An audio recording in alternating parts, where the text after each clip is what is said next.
नमस्कार दोस्तों, आप सभी लोगों का हार्दिक स्वागत है मेरे YouTube चैनल पे।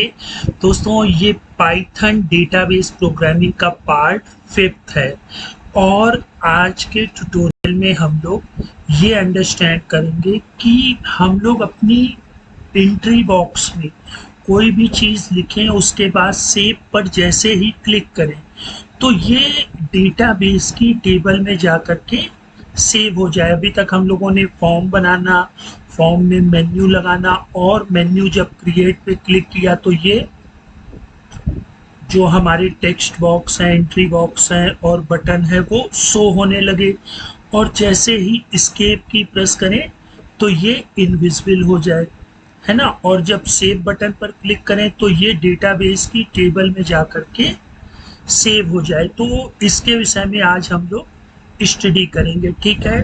तो ये जो हम लोगों ने डिजाइन बनाई थी वो किंटर GUI लाइब्रेरी होती है पाइथन की, ठीक है, उसकी हेल्प से की थी। और जो हम लोगों ने डेटाबेस तैयार किया था वो SQLite 3 की हेल्प से तैयार किया था। दोनों ही मॉड्यूल को इंपोर्ट की हेल्प से हम लोग अपने प्रोग्राम में ले आए थे, है ना दोस्तों। अच्छा, अब हम लोग इस कोड को बारीकी से एक एक चीज समझते हैं। तो जो सबसे पहले होगा self dot save underscore button TK dot button, ये मैंने आपको बताया था। सेल्फ डॉट मास्टर मतलब पेरेंट विंडो, है ना दोस्तों। कॉमा, इसमें टेक्स्ट क्या लिखा हो ये मैं बता चुका हूँ। इसमें जो हम लोगों ने कमांड दी self dot save underscore entry, इसके विषय में हम लोग आज स्टडी करेंगे, चर्चा करेंगे, ठीक है।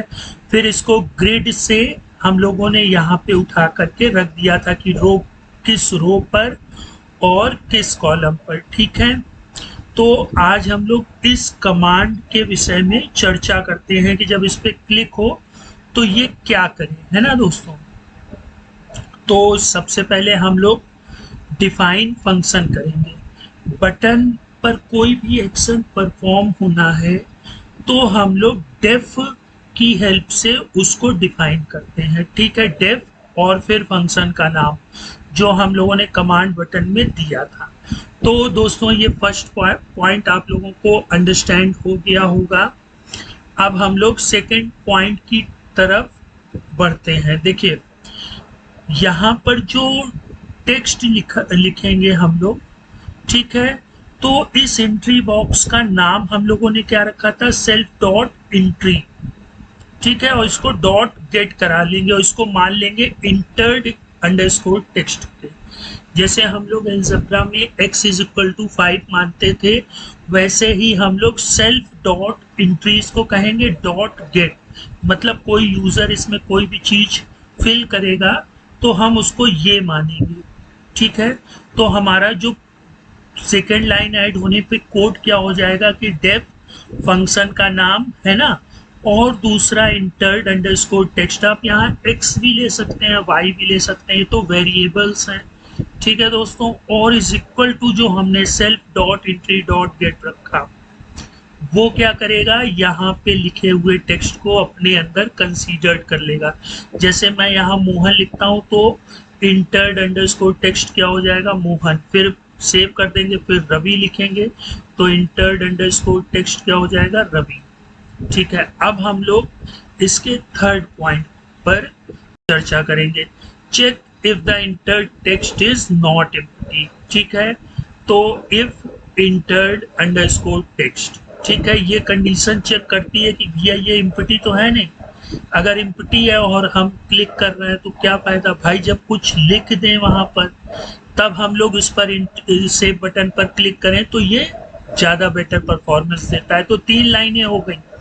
पहले पे हमने फंक्शन को डिफाइन किया, दूसरे पे हम लोग जो एंट्री बॉक्स में वैल्यू को लिखेंगे उसको इंटर्ड अंडरस्कोर टेक्स्ट में ले जाएंगे और फिर यहाँ कंडीशन से चेक करेंगे कि if entered underscore text empty तो नहीं है।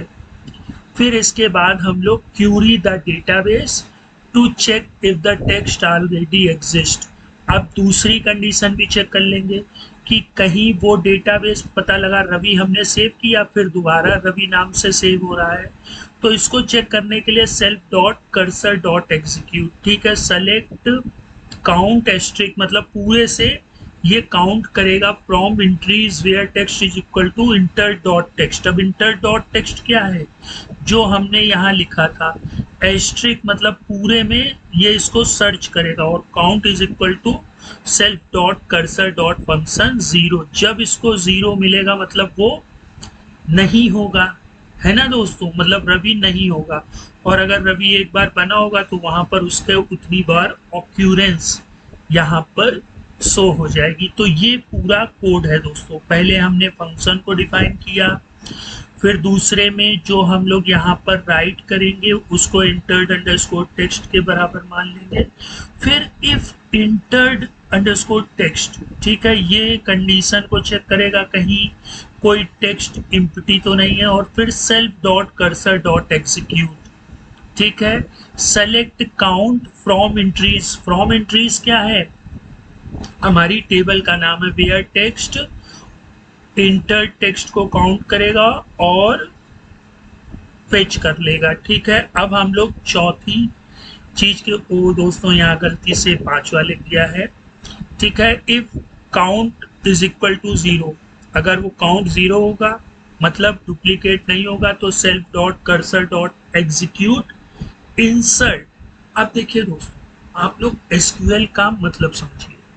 इंसर्ट, डिलीट, ड्रॉप, क्रिएट, ये कुछ एसक्यूएल की कमांड होती हैं जिनको मैं आप लोगों को आगे बताऊंगा। इंसर्ट मतलब क्या होता है कि जो हमने ये इंटर टेक्स्ट लिखा है उसको एंट्रीज की टेबल में, इंसर्ट इनटू टेबल का नाम, एंट्रीज में उसको सेव कर दो। Self dot cone dot commit कर दें और self dot entry dot delete, मतलब ये उस एंट्री को डिलीट नहीं करेगा दोस्तों, जो हमारा एंट्री बॉक्स है उसको ब्लैंक कर देगा। यहाँ मैंने मोहन लिखा, सेव किया तो मोहन जो है वो डेटाबेस में जा करके सेव हो जाएगा एंट्रीज की टेबल में, और ये ब्लैंक हो जाएगी, ठीक है। अब इसके बाद हम लोग छठे नंबर पर आ जाते हैं दोस्तों, इसको 5वां होना चाहिए था, कोई बात नहीं। Handle the case where the text already exist, जो हम लोगों ने इफ इंटर टेक्स्ट किया था, है ना। Else self dot message underscore label dot config, this entry already exist, please inter a different text. मतलब जैसे ही डुप्लीकेट मिले तो ये लेबल के फॉर्म में हमारे पास आ जाएगा, यहाँ पे शो हो जाएगा कि this entry already exist, please inter a different text, ठीक है। इसके बाद दोस्तों अब हम लोग नेक्स्ट टाइम इसका पूरा स्ट्रक्चर, मतलब ये किस बेस पे हम लोग GUI फॉर्म बनाएंगे, कैसे मेन्यू फिट करेंगे, कैसे डेटाबेस बनाएंगे, कैसे लेबल एंट्री लगाएंगे, कैसे डेटाबेस की टेबल में अपने डेटा को सेंड करेंगे, ये पूरा ट्यूटोरियल दोस्तों मैं आप लोगों को नेक्स्ट टाइम बताऊंगा। तब तक आप लोग प्रसन्न रहिए और YouTube चैनल देखते रहिए। Good bye.